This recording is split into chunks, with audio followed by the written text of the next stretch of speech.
Hi there guys, welcome back. This is Kishore, founder and CEO of Trader Achievers. So இன்னைக்கு நம்ம review தான் பார்க்க போகிறோம். அதுக்கு முன்னாடி ஒரு ஸ்பெஷல் அனௌன்ஸ்மெண்ட் என்னன்னு பார்த்தீங்கன்னா, நம்மளோட மலேசியாவில் நம்ம லைவ் கிளாஸஸ் வந்து ஸ்டார்ட் பண்ண போகிறோம். So coming 7th to 11th of March வந்து நமக்கு நம்மளோட மலேசியா ஆஃபீஸில் டைரக்ட் கிளாஸஸ் இருக்க போது. அந்த கிளாஸஸ் என்ன இருக்குன்னு பார்த்தீங்கன்னா, ப்ரைஸ் ஆக்ஷன் ப்ளஸ் அட்வான்ஸ் பேட்டர்னை வந்து கம்பைன் பண்ணி அந்த கோர்ஸ் இருக்கும். ஸோ அது முன்னாடி வந்து 2499 ரிங்கெட்டாக இருந்தது. இப்போ வந்து 1599 ரிங்கெட்டில் வந்து நம்மளோட ஆஃபீஸ்லேயே மலேசியன் ஆஃபீஸில் இந்த கிளாஸஸ் நடக்க போகுது. So 7th March to 11th March Malaysia கூலாலம்பூரில். ஸோ நம்மளோட ஆஃபீஸ் எங்கே இருக்குன்னு பார்த்தீங்கன்னா, மினாரா பிரிஸ்டீஜ் அப்படின்ற இது just opposite to Petronas twin tower இருக்கு பார்த்தீங்களா, அதுக்கு ஆப்போசிட்ல தான் நம்மளோட ஆஃபீஸ் இருக்கு. ஸோ அங்கே தான் நமக்கு லைவ் கிளாஸஸ். இதில் வந்து நம்ம ஃபாரெக்ஸ் மார்க்கெட் பற்றியும் அதில் எப்படி ட்ரேட் பண்ணலாம் இது எல்லாமே வந்து அங்கே டீட்டெயிலாக மலேசியாவில் நம்ம எடுக்க போகிறோம். ஸோ இன்கேஸ் அதை பற்றின டீட்டெயில்ஸ் வேணும்னாலும் இந்த நம்பருக்கு கால் பண்ணி கேட்டிங்கன்னா they'll give you all the details. So இப்போ நம்ம ரிவ்யூ பார்த்துடலாம். ஸோ இப்போ நம்ம ஃபர்ஸ்ட் என்ன பார்க்க போகிறோம்னா, சில்வர் பற்றி பார்க்க போகிறோம். ஸோ சில்வர் பார்த்தீங்கன்னா நமக்கு மார்க்கெட் நேற்று வரைக்கும் சைட்வேஸில் போயிட்டு இருந்துச்சு. நிறைய பேர் சைட்வேஸ் பார்த்துட்டு இருப்பீங்க. திடீர்னு ஒரு கிட்டத்தட்ட ஒரு 10% வந்து மார்க்கெட் ஃபால் ஆச்சு இமீடியட்டா. ஸோ இதனால தான் நான் வந்து சில்வர் பக்கம் இப்போதைக்கு கையை வைக்காதீங்கன்னு சொன்னதுக்கான ரீசன். நமக்கு இப்போ இன்னைக்கு மார்க்கெட் பார்த்தீங்கன்னா கிட்டத்தட்ட 280 rupees வந்து மார்க்கெட் நம்மளோட சில்வர் வெள்ளி வேலை வந்து 280 ட்ரேட் ஆகுது. நான் ஏற்கனவே சொல்லியிருந்தேன் இது இன்னும் கம்மியாகிறதுக்கான வாய்ப்பு இருக்குது. ஸோ கீழே வந்துச்சுனாலும் ஸோ நமக்கு ஒரு ஃபேர் ப்ரைஸ்ன்றது ஒரு 180 to 200 இந்த ரேஞ்ச் வந்தால் தான் நம்ம ஊர் காசுக்கு இது கொஞ்சம் ஒரு ஃபேரான வேல்யூவாக தெரியுமே தவிர, இப்போதைக்கு சில்வரில் இதனால தான் நான் உள்ள ட்ரேட் பண்ண மாட்டேன்னு சொன்னதுக்கான முக்கியமான ரீசன். ஏன்னா ஹைலி வாலடைல் மார்க்கெட் எப்பவுமே இந்த மாதிரி சாப்பி ஆகும்போது கொஞ்சம் கொஞ்சமாக சைட்வேஸில் போகும்போது திடீர்னு வாலடைலிட்டி கொடுக்கும். அதுவும் ஏற்கனவே உங்களுக்கு பார்த்தீங்கன்னாலே தெரியும், மார்க்கெட் நல்ல ஒரு கிராஷ் கொடுத்துட்டு இது ரிகவரி ஃபேஸ் தான். இது இப்போ இந்த சைட்வேஸ் இருக்கு பார்த்தீங்களா, இது ஓவரால் பெரிய சைட்வேஸ் வந்து ரிகவரி ஃபேஸ், அவ்வளோதான். திருப்பி இது வந்துட்டு மறுபடியும் இதே சைட்வேஸில் நிற்கும். உடச்சதுன்னா அடுத்தது இன்னும் ஒரு 10 to 15% to 20% வரைக்கும் கூட நம்ம கரெக்ஷன் எதிர்பார்க்கலாம் ஓவரால்லேருந்து. அப்போ இதுவே ஆல்ரெடி நமக்கு 40 to 45% கிட்ட கிராஷ் ஆச்சு. ஸோ அங்கேருந்து இன்னொரு 15 அப்போ 60% கிராஷ் ஆச்சுன்னா திருப்பி அப்போ சில்வர் ரேஞ்ச் எங்கே வரும்னு பார்த்தீங்கன்னா, கிட்டத்தட்ட அந்த ஒரு ஏற்கனவே நம்ம பார்த்துருந்தோம் பார்த்தீங்களா, அந்த 55 rupees இதுதான் வந்து அந்த 55 rupees தான் வந்து அப்பர் ரேஞ்சாக இருந்துச்சு, இந்த $50 லாங் டேர்ம் சில்வரோட லெவல். ஸோ அப்போ அந்த 50 to 55 ரேஞ்ச் வந்து ஒரு நல்ல லெவல் ஆஃப் பாட்டமாக இப்போதைக்கு இருக்கிற மார்க்கெட்டுக்கு அது பாட்டம் சப்போர்ட்டாக ஆக்ட் பண்ணும். ஸோ மோஸ்ட் ப்ராபப்ளி சில்வர் இன்னும் ஒரு என்ன சொல்றது பிரேக் ஆச்சுன்னா so we can expect $50 to $55. So அதனால தான் இப்போதைக்கு சில்வரில் யாரும் புதுசாக வாங்குறதோ இல்லை ட்ரேட் பண்ணுறதோ வேணான்னு சொல்லியிருந்தேன். பட் அதை தாண்டி நீங்கள் வாங்கணுன்னாலும் உங்களோட ஃபினான்ஷியல் அட்வைஸரை கேட்டுட்டு ட்ரேட் பண்ணுங்க. ஓகே, நெக்ஸ்ட் நம்ம இப்போ கோல்டு எப்படி இருக்குன்னு பார்த்துருவோம். ஸோ கோல்டும் பார்த்தீங்கன்னா, gold has officially gone into sideways market பார்த்தீங்கன்னா தெரியும். ஸோ எக்ஸாக்டாக இந்த இடம் வந்து நமக்கு ஒரு நல்ல சைட்வேஸ் மூமெண்டமாக ஸ்டார்ட் ஆகி போயிட்டு இருக்கு. ஸோ கரெக்டாக மார்க்கெட் வந்து அந்த டாப் அந்த 5100 இருக்கு பார்த்தீங்களா. ஸோ இதுக்கு முன்னாடி 5000 தான் வந்து ஒரு நல்ல ரேஞ்சாக இருந்துச்சு. அதே மறுபடியும் 5000 ரேஞ்ச் 5100 to 5000 ரேஞ்ச் வந்து நல்ல ஒரு ரெசிஸ்டன்ஸ் லெவலில் நம்ம இப்போ ஆக்ட் ஆகிட்டு இருக்கு. ஸோ அந்த இடத்துல மார்க்கெட் வந்தோடனே மறுபடியும் ஒரு ஃபால் ஆயிடுச்சு. ஸோ மோஸ்ட் ப்ராபப்ளி இப்போ கோல்டு திருப்பி வந்தால் எங்கே வரும்னா மறுபடியும் அதே 4500. ஸோ இப்போ சில்வர் விழற அளவுக்கு கோல்டு விழாது.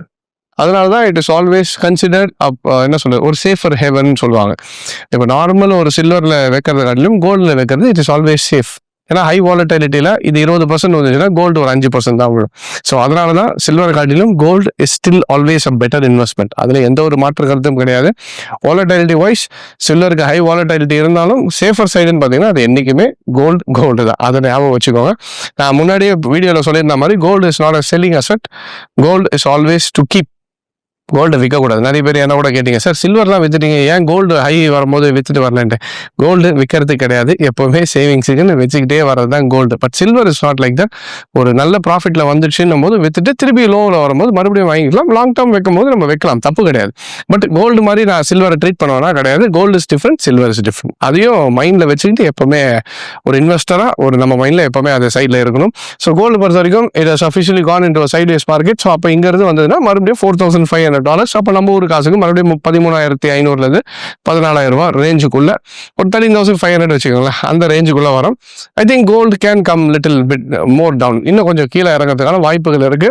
ஒருவேளை சில்வர் நமக்கு $55 போச்சுன்னா கோல்டும் நமக்கு மறுபடியும் அந்த 4000 சர்க்கிள் இருக்கு பாருங்க, 4200 அந்த ரேஞ்ச் வந்து ஒரு நல்ல ரேஞ்சா இருக்கும். ஸோ அது வந்து கிட்டத்தட்ட 12,500 அந்த ரேஞ்ச் வந்து ஒரு நல்ல ஆப்பர்ச்சுனிட்டியாக இருக்கும் கோல்டு ஃபிசிக்கலாக வாங்குறவங்களுக்கு. நான் ஏற்கனவே சொல்லியிருந்தேன் ETFஸில் நான் அவ்வளோ பெரிய நம்பிக்கை இல்லை. ஸோ அதனால I just stick to physical gold. So trade பண்ணணும்னு நினைக்கிறவங்க 4,200 4,000 will be a good point for gold investment. திருப்பி அப்போ நம்ம ஒரு காசுக்கு ஒரு 12,000 12,500 ஒரு நல்ல ரேட்டாக இருக்கும். ஸோ அந்த இடத்துக்கு வந்துட்ட பிறகு நம்ம ட்ரெண்ட் ரிவர்ஸ்லாம் பார்த்துட்டு கோல்டு திரும்ப ஏற போகுதுன்னா அந்த டைம் ரிவ்யூவில் டெஃபினட்டாக போடுறேன். ஸோ சில்வர் அண்ட் கோல்டு இது. நம்ம நெக்ஸ்ட் நிஃப்டியும் பார்த்துருவோம். ஸோ நிஃப்டி பார்த்தீங்கன்னா நம்ம போன ரிவ்யூவிலே பார்த்துருந்தோம். என்னன்னா கேப் ஃபில்லிங்க்கு கண்டிப்பாக மார்க்கெட் வரும்ன்றது நான் ஏற்கனவே சொல்லியிருந்தேன். ஸோ அதே மாதிரி இந்த கேப் வந்து இன்னைக்கு ஃபில் ஆயிடுச்சு. ஸோ கேப் வந்து இந்த இது முடிஞ்சிச்சு. இப்போ அடுத்த கேப் எங்கே இருக்குன்னு பார்த்தீங்கன்னா கரெக்டாக 25,100 to 200 இந்த ரேஞ்சில் தான் அடுத்த மேஜர் கேப் இருக்கு. ஸோ ஒரு வேளை மார்க்கெட் வந்தால் இந்த கேப், ஆனால் இது வரணும்னு அவசியம் கிடையாது. ஏன்னா இந்த இடத்துல ஏற்கனவே நமக்கு பார்த்துருக்கோம். ஸோ அது வந்து பார்த்தீங்கன்னா அரௌண்ட் 25,400. ஸோ 25,400 வந்து நெக்ஸ்ட் மேஜர் சப்போர்ட் இருக்கு. ஸோ அந்த சப்போர்ட்டை பிரேக் பண்ண முடியலன்னா மார்க்கெட் இங்க இருந்து ரிவர்ஸ் ஆகி மறுபடியும் நமக்கு அந்த 26,200 இருக்கு பார்த்தீங்களா, அந்த ரேஞ்சு போகிறதுக்கான high possibilities are there. So first level of support S1ன்னு பார்த்தீங்கன்னா 25,400. நெக்ஸ்ட் லெவல் ஆஃப் சப்போர்ட்ன்றது 25,100. ஸோ ஒரு 300 பாயிண்ட்ஸ். ஸோ 300 பாயிண்ட்ஸ் வந்து நமக்கு ஒரு ரேஞ்ச் இருக்கு. ஸோ இதுக்குள்ள தான் நிஃப்டி ட்ரேட் ஆகிறதுக்கான வாய்ப்புகள் ஜாஸ்தி. ஸோ இது பிரேக் ஆச்சுன்னா நெக்ஸ்ட் சப்போர்ட் வந்து S2 வில் பி 25,100. அது 25,000 ரவுண்ட் ஆஃப் கூட பண்ணிக்கோங்க. 25,000 இருக்கும். இல்லை பிரேக் ஆக முடியல, ரிவர்ஸ் ஆயிடுச்சுன்னா next major resistance will B 26,200.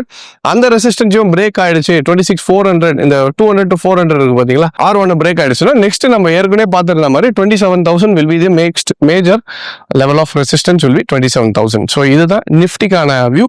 But இருந்தாலும் நீங்கள் ட்ரேட் எடுக்கிறீங்கன்னா நான் எப்பவுமே சொல்கிறது தான், always try to consult your financial advisor. கேட்டு அதுக்கப்புறம் ட்ரேட் பண்ணுங்க. ஸோ இது சொல்லிக் கொடுக்கறதுக்கான முக்கியமான ரீசனே என்னன்னா டெக்னிக்கல் ஒர்க் ஆகும்.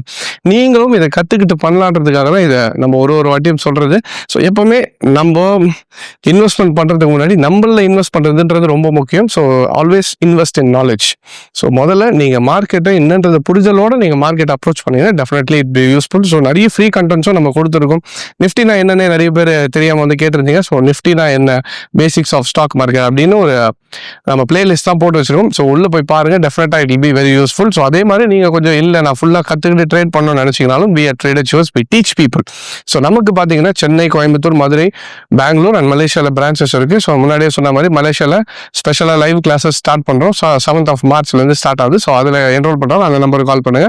ஸோ மற்ற பிரான்ச்சஸ் வரவங்களும் எங்களோட நம்பருக்கு கால் பண்ணி கேட்டிங்கன்னா they'll give you all the details. In case எந்த பிரான்ச்சுக்குமே வர முடியலனாலும் ஆன்லைன் கிளாஸஸும் இருக்கு. ஸோ இன்கேஸ் நீங்கள் ஆன்லைனில் என்ரோல் பண்ணனாலும் எங்களோட நம்பருக்கு கால் பண்ணி கேட்டிங்கன்னா they'll give you all the details. All right. So I hope this video was useful and thank you very much for joining. Take care.